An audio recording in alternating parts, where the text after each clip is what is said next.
Comme à son habitude, l'Algérie a marqué sa présence lors de la 79e session de l'Assemblée générale des Nations unies. De nombreux dossiers et sujets d'actualité, tant dans le monde arabe qu'en Afrique, figurent en tête des priorités de la délégation algérienne.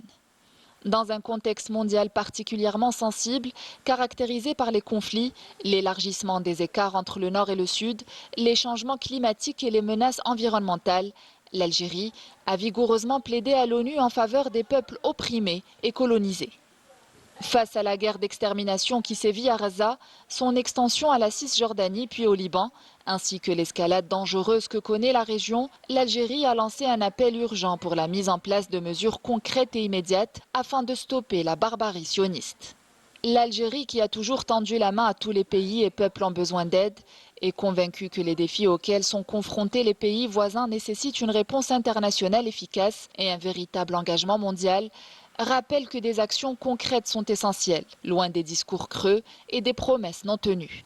Et la situation de crise politique, économique, de menaces terroristes et de précarité dans la région du Sahel en est un exemple édifiant. Le dossier du Sahara occidental a également été au centre des interventions de l'Algérie, qui aspire à une décolonisation définitive et à la garantie du droit du peuple sahraoui à l'autodétermination. L'ambassadeur de l'Algérie auprès des Nations Unies, Ammar Benjama, a dénoncé les manœuvres du régime marocain, visant à réduire la question du Sahara occidental à un sujet bilatéral. Il a souligné que l'ONU, à travers l'Assemblée générale et le Conseil de sécurité, avait lancé le processus de décolonisation en créant la MINURSO, un processus entravé par le Maroc.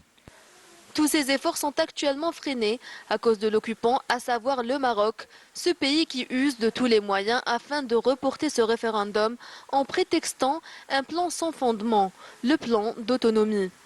Si ce plan est si efficace, pourquoi n'est-il pas soumis au vote des Sahraouis? De quoi avez-vous peur?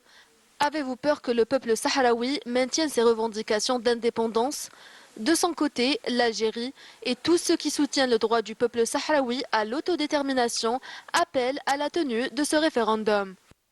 Malgré la complexité des défis mondiaux actuels, l'Algérie garde confiance en la possibilité de trouver des solutions pour les différentes crises et à défendre la paix dans le monde à condition que la communauté internationale choisisse de respecter les lois et les conventions internationales.